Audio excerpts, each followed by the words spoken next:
طبعا كلنا في الحر ده بنكون بندور على أكلة سريعة تكون بتخلص بسرعة علشان ما نقعش في المطبخ كتير. أسهل أكلة وأكتر أكلة كل الناس بتحبها هي المكرونة الوايت صوص. تعالوا اوريكم انا عملت المكرونه ازاي. انا بكون مفرزه الفراخ متقطعه ومتبله اوريدي كده كده في الفريزر. بطلعها من الفريزر وبحطها في الميكرويف تسيح على طول. وبعدين بجيب الحله تكون المكرونه اتسلقت في الوقت ده. طبعا انا بعمل كده علشان الموضوع يكون سهل معايا. انا لو هدخل المطبخ اطلع الفراخ لسه واقطع واتبل، الموضوع هياخد معايا وقت. لكن جربوا تعملوا كده، خلوا دايما الفراخ عندكم في الفريزر متبله وجاهزه على الاكل على طول. حطيت المكرونه تتسلق. المكرونه لما هنحطها تتسلق هننزل عليها بالميه المغليه والملح. انا ما بحطش زيت علشان الصوص يلزق في المكرونه، ما تبقاش المكرونه مزفلطه كده. وطبعا اهم حاجة ان احنا هنخلي المكرونة مش نص سوا، هنخليها 3/4 سوا. لان هي لما هتتحط كمان في الصوص بتاعها، الصوص بيبقى سخن بيخلي المكرونة تستوي اكتر. فلو كانت مستوية على الاخر المكرونة طبعا هتتهري. هشيل المكرونة، هحط مكانها معلقة سمنة كبيرة. وطبعا لو عندكم زبدة يا سلام بقى، تبقى احلى واحلى يعني. هسيب السمنة تسخن كويس قوي علشان الفراخ لما تنزل تاخد صدمة كده، وبعدين ههدي النار عليها. انا طبعا الفراخ كمان عندي كنت متبلاها ببصل مفروم وملح وفلفل ومعلقة صغيرة خل، معلقة صغيرة ليمون. في ناس ساعات بتحب تحط بهارات عليها، بس انا مش اوقات كتير بحب اعملها كده يعني، بسيبها لوقت الاكل اضيف البهارات اللي انا عايزاها براحتي. هنشوح في اللحمة كده لحد لما تاخد لون. يبقى هي كده ايه استوت كويس.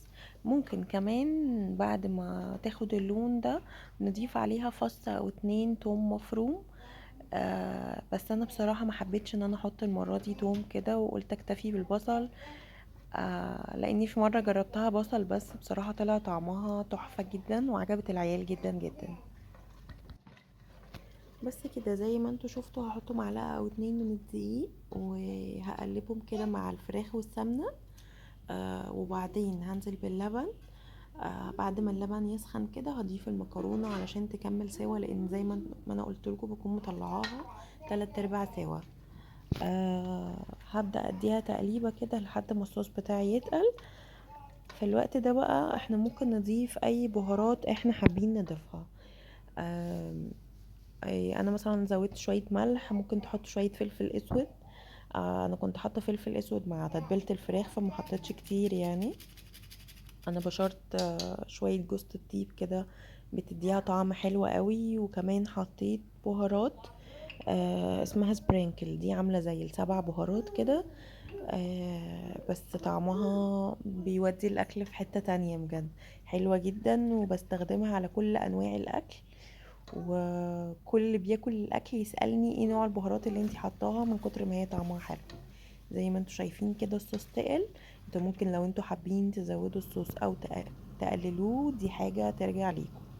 انا شلت شويه مكرونه على جنب كده علشان انا هزود موتزاريلا، وانا عندي ناس ما بتحبش الموتزاريلا في البيت.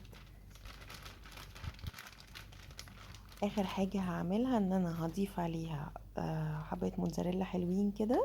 انا كنت مطلعاها من الفريزر بس يعني مش من وقت كبير، فهي كانت لسه جامده شويه. حاولت ان انا افككها كده واقلب كويس. طبعا هي المكرونه سخنه والصوص سخن، فاوريدي كده كده هتسيح الموتزاريلا. بس هي بصوا لما ساحت عملت ازاي، تلاقي الموتزاريلا بتشد كده في المكرونه. كان طعمها حلو جدا جدا بجد، وبتدي طعم حلو قوي للمكرونه. وخصوصا لو نوع الجبنه نوع كويس كمان يعني. انا جربت ان انا احط نوع موتزاريلا كان سايب كده، ما حبيتش طعمها بصراحة. حسيت غيرت طعم المكرونة كده. جربوها وقولوا لي ايه رأيكم، وقولوا لي لو انتوا عندكم اي تيبس او اي حاجة بتعملوها في الاكلة دي غير اللي انا بعملها، يا ريت تكتبوها لي في الكومنتات. لو حابين تشوفوا فيديوهات اكتر اعملوا لايك وسبسكرايب للقناة، وتابعوني دايما، هنزل لكم كل جديد. بصوا شكل المكرونة، وبالهنا والشفا.